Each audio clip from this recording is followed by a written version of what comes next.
backup skill dito ni Guinevere. So pag na-pull off to ng Cignal Ultra, magiging goods yun na for their team fight, I guess.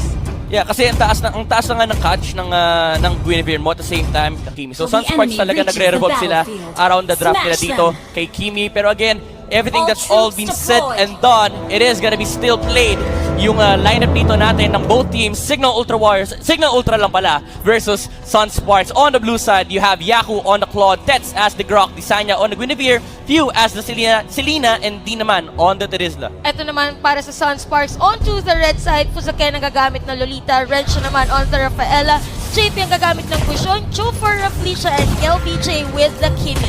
And this is something new, yung marksman natin tinutulungan yung Selena para mas mabilis yung kanyang jungle take para hindi ma-invade ng Sunspark yung kanyang jungle. Pero ito, one thing to note is yung Gusion, meron siyang free jungle buff dito. So again, we've talked about how the Gusion playstyle usually runs. Kapag nakuha mo yung jungle buff, you have this early start na pwedeng kang humanap ng aggressive play. Kasi kapag dating ng level 4 ni Gusion, meron pa siyang jungle buff, can definitely play around the rotations of Sunspark. So Cignal Ultra, alam nila na may parating silang problema. It's gonna be on their mind for the next few minutes. JP, muntik pang mamamatay dito. Actually, hindi mamamatay. And that was the first blood taken here by the Selena. Few, he realizes na iikot yung Gusion once na makuha niya yung jungle buff dun sa kanyang jungle, kukuha kasi ng crab yan. And level 3 pa lang naman. So sabi ni Few, bakit di natin bakbakin? Napakabilis nung first blood doon kung mapapansin natin. Sayang naman for JP knowing na Gusion, gaya na sinasabi natin, kailangan mabigyan talaga ng space on the early part of the game. So Sunsparks here, kailangan mahabol nila yung seconds na namatay dito yung Gusion or JP of the Sunsparks. Sabi ng Cignal Ultra, no, okay lang, sige, bigay mo yung jungle buff. Pwede namang patayin eh. Walang problema. Inabangan lang nila sa crab. Yun, pero ito, may sagot. agad. Yep, ito yung hinahanap mong bawi. On the bottom lane, he was able to take down the Claude. And si Yaku, medyo kailangan niyang ingatan yung positioning niya. Kasi as the Gusion, yung chase problem mo against the Claude, hindi problema. Kapag kumabit na yung sword spike, talagang abot mo. Kahit gaano kalayo. Kahit sobrang taas ng dreams, abot ka ng isang Gusion kapag kumabit na yung sword spike. Tama. So, middle lane naman ako po, tinamaan pa, penalty zone pa, together with the Cignal Ultra again, would get a kill for this match. So, 2-1 na ating score, 2 minutes and 19 seconds into our game time. First third of the game, sinisimula na ng Cignal Ultra for Sunsparks. Medyo delikado for them. Knowing na yung taga-retribution nila or their assassin mage is kakabuhay pa lang, or JP of the Sunsparks. So, Turtle, nakuha na dito. That's zoning out. Fuzake, naku po, tinamaan pa nga. Another kill pa nga for the Cignal Ultra. Ito yung sinasabi ni Kuya Batos kanina. Fuzaken is a really aggressive player. Even if wala yung mga kape niya, sabi niya, sige, tatry kong humanap ng play dito. Pero Cignal Ultra, they were ready na susubukan mag-contest ng Sunspark. And ito malaking bagay ito for Cignal Ultra. 3 kills, yung dalawa doon, it was on the Gusion. So medyo masaya na sila sa kanilang kinalalagyan ngayon. Kasi kahit pa paano mapipigilan nila yung mid-game aggression na pwede manggaling kay JP. Oh, tama. Tsaka kung mapapansin natin, hindi masyado nga. Pag sinabi kasi natin na may Kimi sa lineup ng isang team, parang pwede natin sabihin na magpo-focus on the turrets. Kaso may kita natin dito for the Sunsparks, hindi pa siya masyado nagpe-pay off. So, KLBJ dito just farming together with the Rafaela. And for Cignal Ultra naman, kailangan bantayan din nila to. Kasi pwede magkaroon sila ng team fights kasi hindi nila napapansin na nakakapag-push to ng turrets ang Kimi ng Sunsparks. Yeah, medyo mahirap din kasi for the Kimi to actually, have the continuous push against Cignal Ultra. Kasi kailangan niya ingatan yung information na nakikita niya. Kapag hindi niya nakikita yung Selena at Guinevere, it's really hard to push. Kasi ang taas ng reach ng Cignal Ultra. Ang dali lang i-close nung gap. Pero ito, on the top lane, JP with the aggressive play, hindi tumama yung sword spike, pero napapalibutan pa rin. Si Yaku, Numenor Blast will not hit, pero ito na yung backup net. Ito na one charge! Ito na with the magic bomb! Dito! Disanya! Dalawa agad! Ang kanya napatay for that clash. Talaga saktong-saktong pagkakapasok. Kala natin tinapapa si Few. Nakatama pa dito. Raflesia, tumatakbo. Abot pa rin! Killing spree for Few as well!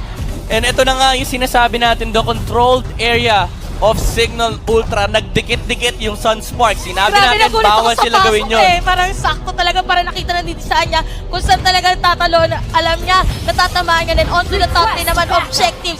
Ang gusto dito na Cignal Ultra. And hindi pa tapos, they're invading the jungle of Sunsparks. Sabi nila, kukuha ng buff si JP. Pero actually, nakuha pa rin niya. Tinamaan ng pana. And Purito with aggressive play. Hindi, makakapag-dash out si JP. Haabot pa ba with the arrows? Hindi na.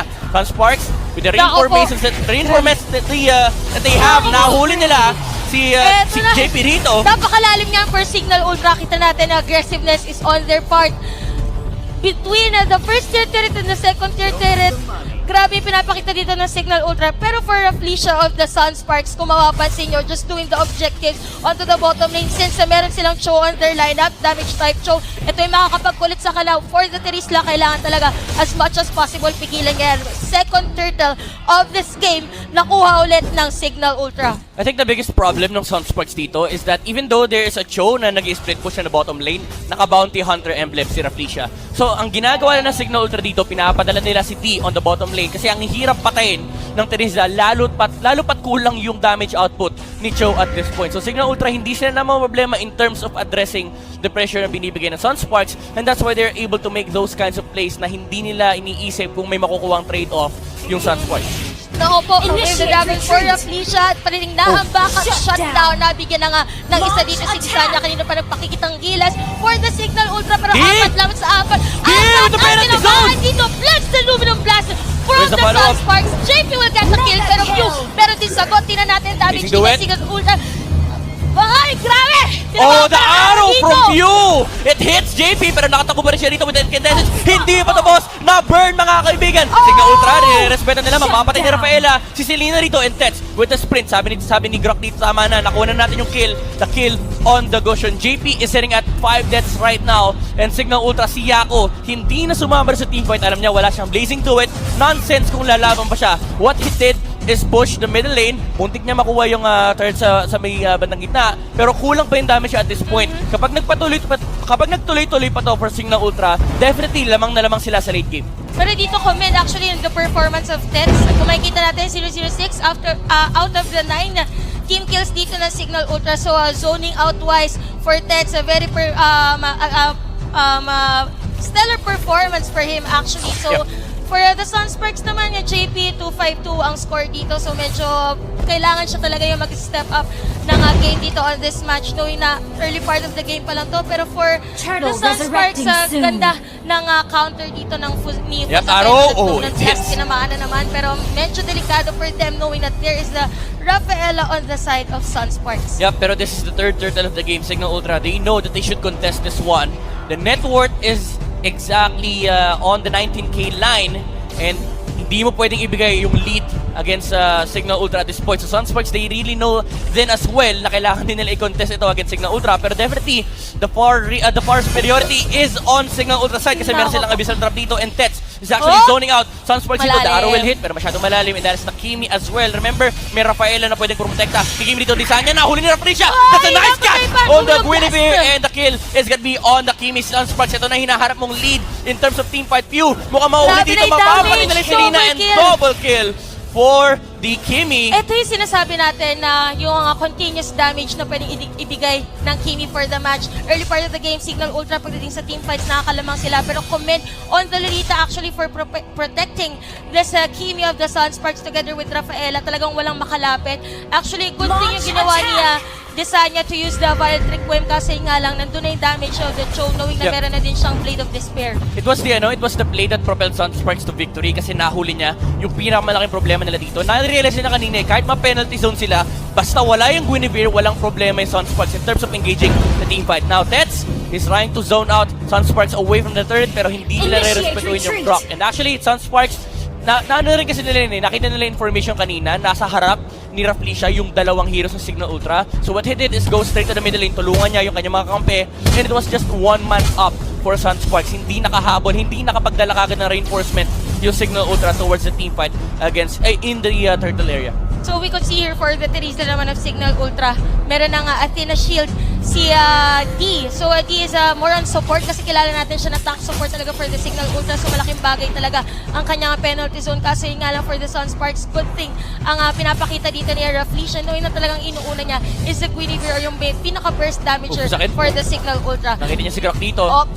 So tamang face check lang din for the both things, nakakakitaan lang din sa matapos sa Ken here on the immortality for his items. Yep. Hindi lalaban Sunsparks, medyo malayo pa yung Cho at the moment.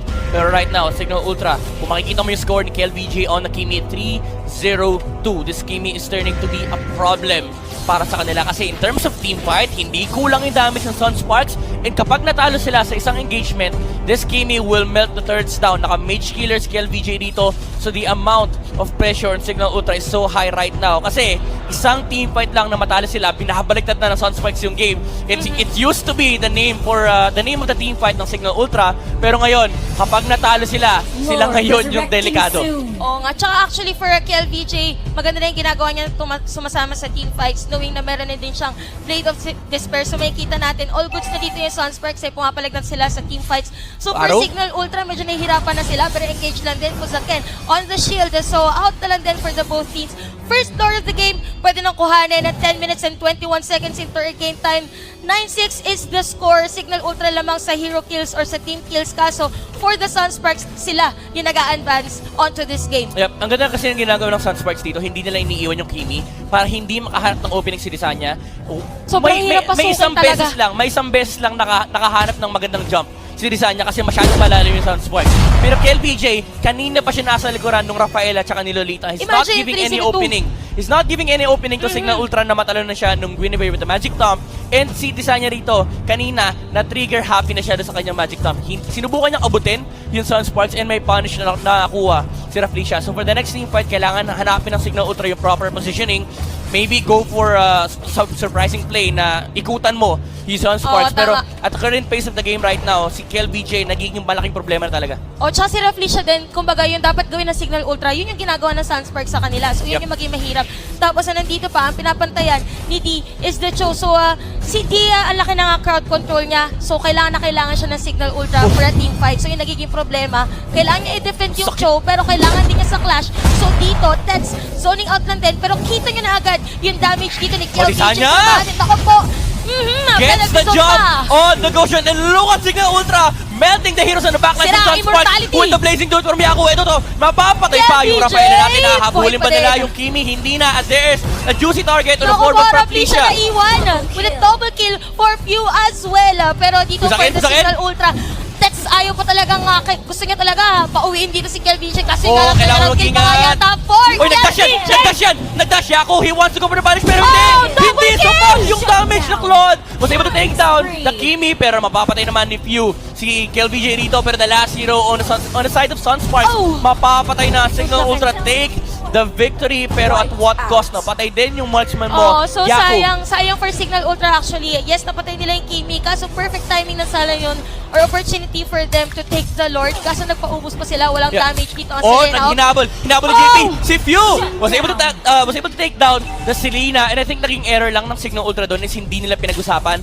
na si Tets sinusubukan niyang i-bait out yung dash from the Kimi, and si Yaku medyo late lang with the BMI. Pero it's still very favorable for them kasi kahit pa paano napigilan nila yung Lord take ng Sunsparks. So dito for the Sunsparks, kita na nila yung damage ng isang Kimi. For Cignal Ultra naman, it would be very difficult for Tets to zone that one out. So for Desanya, kailangan talaga ang magic trump niya is tumama on the Kimi. Yep, round 2 for the Lord. Nahilo na siguro yung Lord kanina. Hindi niya alam kung kanino ba talaga siya susunod. Sunday na Sunday ngayon. Ito LBJ. Look at the damage. Sunsparks, are they gonna be able to take this one? Umana na ako ba? Hindi. With the retribution from JP, pero look at the penalty zone from D. Running out of life yung napatay ng Aniyako dito, pero sa middle lane, nakipagpulitan lang din Raflesia, pero the Lord goes to the side of Sunsparks. Yep, KLVJ rito. Next item is the Ice Queen wand. So kung problema kanina, habulin yung Kimi, ngayon may pang zone out na siya. This lows na manggagaling niya sa item na yan, problema na rin actually ni Tets. Si Grok dito hindi niya na pwedeng i-bait out. Kahit kanina nakita natin, zone out niya pero napatay pa siya. We could see here, Holy Crystal as well. And for Desanya naman, that is also the genius one. While for Dion, the Terizla, that is the Wing of Apocalypse. So pwede nang mag-frontliner dito si Dion, that Terizla. Pero Lord is on the top lane ng Cignal Ultra. Gusto na agad pigilan ang pwedeng bit-bit na panganib dito ng Sunsparks. Again, 14 minutes into our game time, parang hindi na puputol or hindi na papagod ang mga players natin on a clash. Abyssal Arrow, pero malayo ang players dito ng Cignal Ultra. So out na lang din. Desanya out! Nakatalon pa. Habulin pa rin siya. Nagpusakin dito, naghaharap ng opening yung Sunsparks dito. Desanya, medyo delikado dito, pero Tets with the save, malilikas niya yung kanyang mage dito. Hinarangan niya yung damage ng Sunsparks dito, pero napatayin ni Raflesia. Solo kill on the Selena. plus a turret pa. Yung Makakalayo nasira ba? na. Makakatakbo ba? Di sana naghahabol dito. Vital kayo. ang sakit! Naku po! Turn Wait, around! double kill! Silipa mga kaibigan! Bumalik ka sa base mo. And Sunsparks dito, they suddenly find themselves in a very comfortable position. 2-man down on the side of Cignal Ultra. Grabe, pinapakita dito ng Sunsparks. Actually, for the show dito, kita natin ang bilis ng kanyang attack speed because of the Windtalker nakakabuol niya. So, aside from the 3 movement coming from the Jeet Kondo, plus the 15% movement speed pa on the Windtalker, kaya sobrang tagal or sobrang Domino hirap Blast! habulin. Domino It Blast! hits on D. Nako, KLVJ on the normal hit lang din pero out since meron ding immortality dito ang players ng Cignal Ultra. Pero that's 2 turrets down on their side. Sunsparks dito, they're sitting at 7,000 gold lead against Cignal Ultra. And if you're gonna look at the items dito ng Sunsparks, almost all of them have the full 12K. set.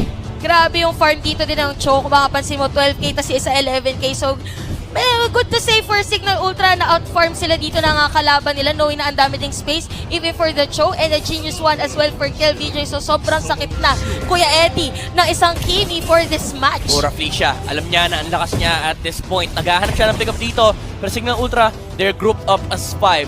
And I really like yung ginawa ni Reflection dito. No? Kung late game pala gusto nyo, sige magbabounty hunter ako. Ma-maximize ko yung gold na makukuha ko from our kills. 3 lang yung kills niya rito, pero it allowed him to have a much better game compared to getting the high-end Dry Emblem. Kasi alam niya, at some point, hindi na mag-isolate yung Cignal Ultra. Yun yung nagiging playstyle nila. Yes, early game, humihiwalay si Yaku, pero kapag lumabas na yung power spec ng Cignal Ultra, lagi sila nag-play as 5. Blade of Heptasis picked up here by Rafflesia. So lahat na makikita niya na mag-isa on the side of Cignal Ultra talagang mako-combo, mamamatay during his Tsaka may combination. pantakas factor kasi isang Cho, yan sinasabi natin, mawala man siya sa, ma-nerf man siya or ma-buff, nandun pa rin talaga yung movement speed niya, panglikot sa mapa, panggulo. So kita naman natin ngayon for the Sunsparks, sobrang nag-pay off ang pick for the Cho. Hindi, napabayaan actually sa kusina kung mapapansin natin. Kaya na sinabi mo, 3-4-2 lang ang KDA dito na Rafflesia, pero yung farm, actually siya yung top farmer for the Sunsparks into this match. Yep, magic potion dito para kay KLVG. Tapos na ba yung huling item na binibili niya? Oo, nakabuo na siya kanina ng Genius One niya. So dito for KLVJ, goodsy na talaga. Yep, sabi ni KLVG to, tararak-raka na, wala nang late game, baka makambak pa tayo. Remember, Cignal Ultra pa rin yung kalaban nila dito, the throned comeback kings of the Mobile Legends Professional League nung Season 2.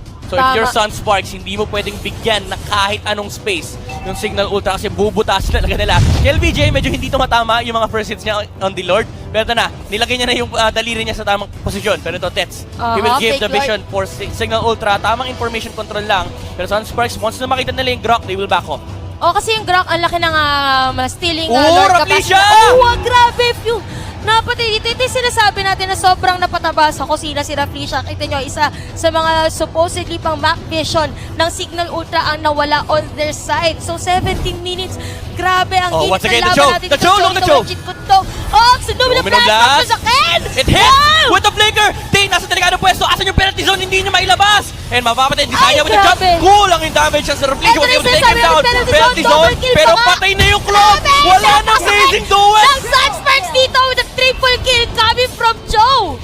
And Rafflesia just playing around Cignal Ultra, and this is gonna be the first game going in favor of Sunsparks on the back of the show. Grabe dito si natin na yes, there is a Terizla pick.